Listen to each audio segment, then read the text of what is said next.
وہ ساری دنیا سے زیادہ راضی ہے. تو میرے کریم رسول صلی اللہ علیہ وسلم نے فرمایا رب کریم کا نافرمان بندہ جب اس کی بارگاہ میں آ کے توبہ کرتا ہے تو اللہ اس سے بھی زیادہ راضی ہو جاتا ہے. نافرمان جب آ کے کہتا ہے یا اللہ معاف کر دے آئندہ نہیں کرتا, میں اللہ تو راضی ہو جاتا ہے. اور حبیب پاک علیہ السلام فرماتے ہیں وہ اتنا کریم ہے, جب بندہ اپنے رب سے صلح کر لیتا ہے, توبہ کر لیتا ہے, تو اللہ زمین کو کہتا ہے تو بھول جا میرے بندے نے گناہ کیا ہی نہیں. آسمان سے کہتا ہے تو بھول جا میرے بندے نے گناہ کیا ہی نہیں. پھر رب کریم فرشتوں سے فرماتا ہے کہ مٹا دو جو تم نے لکھا تھا, میں نے اپنے بندے کے ساتھ صلح کر لی ہے. شب برات کو آئیں گے مسجد میں انشاءاللہ. کتنے بجے؟ نہیں جو سوچیا ہی نہیں ہے اس پاسے تھے. عصر کے وقت مسجد آئیں شب رات. کتنے بجے جی؟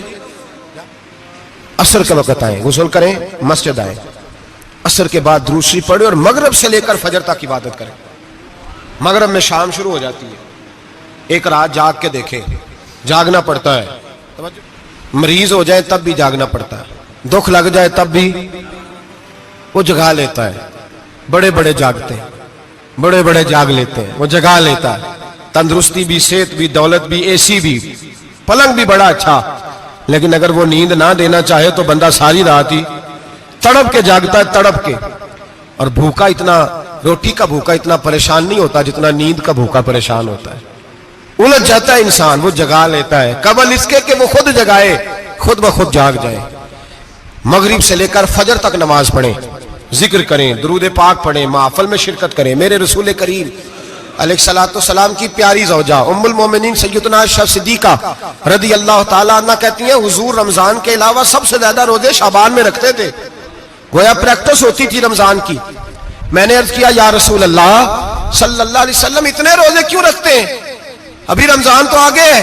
تو نبی پاک نے فرمایا عائشہ اس مہینے میں بندے کا عمل اللہ کی بارگاہ میں جاتا ہے, میں چاہتا ہوں جب میرا عمل جائے تو میں نے روزہ رکھا ہوا ہو. کثرت سے روزہ رکھیں اور میرے بھائی بدل جائیں.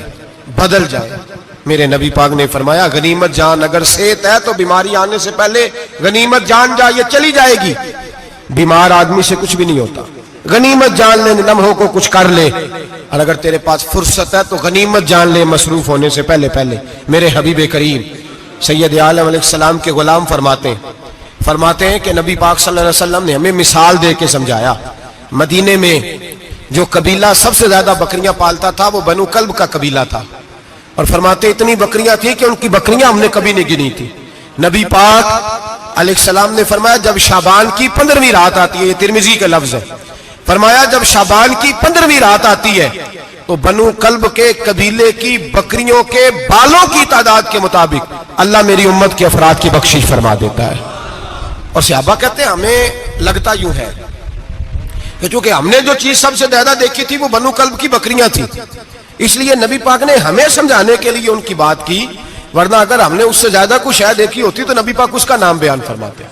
ہمیں سمجھانے کے لیے فرمایا بنو کلب کے قبیلے کی بکریوں کے بالوں کی کسی ایک بکری کے بال بھی بندہ گن سکتا, اور حضور نے فرمایا جو سب سے زیادہ بکریاں پالتے ان کی تعداد کے مطابق حضرت عائشہ صدیقہ رضی اللہ تعالیٰ عنہ فرماتی ہیں جنت البقیع میں حضور جایا کرتے, قبرستان میں, قبرستان کے کونے میں. اللہ کے رسول کو میں نے نماز پڑھتے بھی دیکھا 15ویں رات کو, اور فرماتی ہیں حضور بقیع والوں کے لیے بخشش کی دعا بھی کرتے. قبرستان بھی جائیں شب برات کو, ان کے لیے دعا بھی کریں. اور پھر میرے بھائی شب برات کو للہیت کے ساتھ آئیں, لوٹنے کا پروگرام بنائیں, اس سے قبل کے رب کریم خود جکڑ کے لے آئے, خود بخود آئیں, اس کے کرم کی طرف توجہ کریں, اس کی رحمت کی طرف توجہ کریں. میرے رسول کریم صلی اللہ علیہ وسلم کے پاس ایک دیہاتی آئے, مولا علی شیر خدا فرماتے ہیں میں بھی حاضر تھا. کہتے کبھی کبھی سادے بندے آتے تھے پر بڑی عجیب ہی بات کر جاتے تھے. کہتے ایک دیہاتی آئے, تامت باندھی ہوئی اور سادہ رومال کندھے پہ رکھا ہوا ہے. نبی پاک کے پاس آئے اور حضور سے دل لگی کرنے لگے, حضور سے دل لگی کرنے لگے, میٹھی باتیں کہنے لگے یا رسول اللہ ایک مسئلہ پوچھنے آیا ہوں. فرمایا پوچھو. عرض کرتے ہیں حضور قیامت میں حساب کون لے گا؟ قیامت میں اب کس کو نہیں پتا کون حساب لے گا, دل لگی کی بات ہے نا, کون لے گا؟ نبی پاک نے فرمایا اللہ حساب لے گا. تو کہتے ہیں اس نے نا اور جملہ کہا تو ہم اس کی بات پہ حیران ہو گئے, کہنے لگے یا رسول اللہ واقعی اللہ حساب لے گا؟ تو کہتے ہیں نبی پاک مسکرائے, فرمانے لگے تجھے تیری ماں روئے, میں سچی تو کہہ رہا ہوں. تو کس طرح کی بات کر رہا ہے؟ اللہ ہی حساب لے گا. حضرت علی فرماتے اس نے رومال اٹھایا کندھے پہ رکھا, کہنے لگے یا رسول اللہ اگر رب حساب لے گا تو پھر اس نے معاف ہی کر دینا ہے. یہ کہہ کے وہ چلا گیا, یہ لفظ کہہ کے وہ چلا گیا. تو حضرت مولا علی کہتے ہیں میں نے حضور کا چہرہ دیکھا تو گلاب سے بھی زیادہ کھلا ہوا تھا, میں نے نبی پاک کا چہرہ دیکھا تو چاند سے بھی زیادہ روشن تھا. میں نے کہا حضور یہ کیا کہہ گیا ہے؟ نبی پاک نے فرمایا بندہ بڑا سادہ تھا, بات بڑی پیاری کر گیا ہے, بڑی پیاری کر گیا ہے. حضور نے فرمایا علی رب کریم ہے, اور کریم جب غالب ہوتا ہے تو کرم ہی فرمایا کرتا ہے, وہ کرم ہی کرتا ہے, وہ معاف ہی کرتا ہے, وہ معاف ہی کرتا ہے. اللہ معاف کرتا ہے, پر میں نے کہا کوئی معافی لینے آئے ہی نہ, تو کوئی معافی لینے. ایک اور بات بھی آخر میں سمجھانی ہے آپ کو, وہ بھی سمجھ لیں. ہم جب کسی رشتہ دار کو راضی کرنے جاتے ہیں نا, ناراض ہو, تو ہمیں پتہ چل جاتا ہے کہ یہ وقت ٹپانے آیا یا راضی ہو گیا. دو قسم کے لوگ ہوتے ہیں, کہتے ہیں چلو برادری آ گئی ہے میں چلتا ہوں, پر کس طرح ٹائم پہ ٹائم آؤں گا, 200 دے کے گھر آ جاؤں گا. اور جو راضی ہو جاتے ہیں نا وہ 2 دن پہلے آتے ہیں, دیگوں کا بھی خیال کرتے ہیں, ملاقات کرتے ہیں, وہ کپڑے بھی نہیں بدلتے. فرق ہوتا ہے راضی ہونے میں. بات کی سمجھ آ رہی ہے آپ؟ ہم توبہ کرنے آتے ہیں اللہ کی بارگاہ میں, کیا ہمیں پتہ نہیں چلتا کہ ہم نے توبہ کیا رب راضی ہوا ہے کہ نہیں ہوا؟ ہمارا ایمانی رشتہ تو ہے نا اپنے رب سے, روح کا تعلق تو ہے نا, تو ہمیں اندازہ ہوتا ہے کہ اللہ راضی ہو گیا کہ نہیں. اندازہ تو ہونا چاہیے نا ہمیں. یہ بات کہنے کی نہیں, یہ بات محسوس کرنے کی ہے, اس کو محسوس کریں. ہم جب اللہ کی بارگاہ میں آئے تو پھر ہمیں اندازہ ہونا چاہیے کہ میں نے منا لیا ہے کہ نہیں منا سکا, میں اس کو راضی کر کے اٹھ رہا ہوں کہ نہیں اٹھ رہا. اگر بغیر راضی کیے اٹھے ہو تو پھر فارمیلٹی کرنے آئے تھے, پھر راضی کرنے نہیں آئے تھے. حضرت فضیل ابن عیاض رحمۃ اللہ تعالی علیہ فرماتے ایک دن میں نے سر سجدے میں رکھا اور میں نے کہا خدا بندہ آج مجھے پتا چلے گا کہ تو مجھ سے راضی ہے کہ ناراض ہے, تو پھر ہی میں اٹھوں گا. آپ فرماتے ہیں مجھے چاروں کونوں سے آواز آنے لگی کہ تیرا رب راضی ہو گیا ہے. اور فرماتے ہیں جس جگہ میں سجدہ کر رہا تھا وہ زمین بھی بولنے لگی کہ بس کر دے, عرش کا مالک تجھ سے راضی ہو گیا ہے. لیکن شرط یہ ہے, حضرت حبیب اجمی رحمت اللہ علیہ فرماتے ہیں میں سود کا کاروبار کرتا تھا توبہ کرنے سے پہلے. کئی دفعہ میں نے توبہ کی تھی, لیکن میری اس توبہ کے اندر صداقت نہیں ہوتی تھی. میرا دل بھی گواہی دیتا تھا کہ یہ نا بہت سارے بندے کہتے ہیں آئندہ نہیں کرتا, وقت ٹپاتے ہیں. جس طرح بندوں کو دھوکہ دیتے ہیں اس طرح معاذ اللہ توبہ بھی اسی طرح کی کرتے ہیں, لیکن بعد میں دوبارہ اسی ڈگر پہ چل نکلتے ہیں جس پہ پہلے ہوتے ہیں. آپ فرماتے ہیں میں کئی دفعہ توبہ کرتا تھا تو توڑ دیتا تھا. آج میں نے توبہ کی. کس طرح کی؟ سود کا میں دھندا کرتا تھا تو میں سود کے پیسے لایا, گوشت پکنے کو دیا بیوی کو, سود کے پیسوں کا. میری بیوی نے ہنڈیا چڑھائی, تھوڑی دیر گزری تو وہ سارا گوشت خون بن گیا. میری بیوی اٹھا کے لائی, کہنے لگی لے جائیے جو تو غریبوں کا خون نچوڑ کے لایا تھا نا, یہ خون بن گیا, خود بھی پی اور اولاد کو بھی پلاؤ. کہتے ہیں میں نے سچی توبہ کا فیصلہ کیا. آج پہلے میں سچی توبہ کا ارادہ نہیں کرتا, آج سچی توبہ کا فیصلہ کیا اور میں نکلا. حضرت حسن بصری کے پاس گیا, ان کی بیعت ہوا, توبہ کی, انہوں نے مجھے اعمال بتائے, کھری توبہ کی. کہتے ہیں جب توبہ کے لیے گھر سے نکلا تو چھوٹے چھوٹے بچے کھیل رہے تھے. ایک بچہ کہنے لگا پیچھے ہٹ جاؤ, بہت بڑا سودیا ہے, اس کا سایہ بھی پڑ گیا تو ہمارے اندر نحوست آ جائے گی, پیچھے ہٹ جاؤ, سود کا دھندا کرتا ہے. کہتے ہیں مجھے اور چوٹ لگی کہ یا اللہ تیری چھوٹی چھوٹی مخلوق بھی یہ سمجھتی ہے. کہتے ہیں میں توبہ کرنے گیا تو کھری توبہ کر کے آیا, حضرت حسن بصری کے پاس رو کے توبہ کی. میں وہاں سے واپس آیا تو بچے ابھی کھیل رہے تھے. کہتے ہیں وہ بچہ جو پہلے بولا تھا کہ پیچھے ہٹ جاؤ بڑا سود والا ہے, نحوست پڑ جائے گی, وہ بچہ پھر آواز دے کے کہنے لگا دوستو پیچھے ہٹ جاؤ, رب کریم کا ولی آ رہا ہے, اللہ کا بندہ آ رہا ہے. کہیں ایسا نہ ہو ہمارے پیروں سے گرد اڑے اور اس ولی کے اوپر پڑے اور اس کی توہین ہو جائے, اللہ ہم سے ناراض نہ ہو جائے ولی کی توہین کر کے, پیچھے ہٹ جاؤ. آپ فرماتے ہیں میں نے تڑپ کے آسمان کی طرف دیکھا اور میں نے کہا یا اللہ مجھے سمجھ آ گئی ہے کہ کھری توبہ کیا ہوتی ہے, سچی توبہ, اصل توبہ کیا ہوتی ہے. جھوٹ موٹ کی توبہ نہ کریں. شب برات کو آئیں اور بڑا دیانتداری کا مشورہ دیتا ہوں, دل کو سنبھال کے آئیں. اگر جھوٹ نہیں چھوڑنا, فریب نہیں چھوڑنا, ہم نے مسجد کی حاضری کی پابندی نہیں کرنی تو پھر توبہ کا لفظ پکارنا دھوکہ ہے, پھر یہ دھوکہ ہے, پھر یہ مذاق ہے, پھر مذاق نہ کریں. آنا ہے تو کھری توبہ کے ارادے سے آئیں, کھل کے آئیں. انشاءاللہ ہر سال ہم بھی ساری رات یہاں بیٹھتے ہیں, آپ سے بھی گزارش کریں گے کہ چھٹی نہ کریں, وقت پہ آئیں, مغرب میں آئیں, نوافل ادا کریں, عشاء کے بعد نوافل پڑھیں. محفل کرنے کا مقصد یہ ہوتا ہے کہ تلاوت سے دل نرم ہوتا ہے, نعت سے دل نرم ہوتا ہے، تقریر سے انسان کی سوچ بدلتی ہے، توبہ کی طرف جاتی ہے. یہ سارے کام کر کے جب بندہ استغفار کرتا ہے، توبہ کرتا ہے، تو اس کے لیے آسان ہو جاتا ہے، ذہن بن جاتا ہے. اس لیے واز بھی ہوگا، ذکر بھی ہوگا، دعا بھی ہوگی. وقت کو ضائع نہ کریں، رمضان قریب آنے والا ہے. بزرگ کہتے ہیں اگر شب برات پہ سچی توبہ کر لو گے تو پھر رمضان میں جو نیکیاں کرو گے وہ تمہارے پاس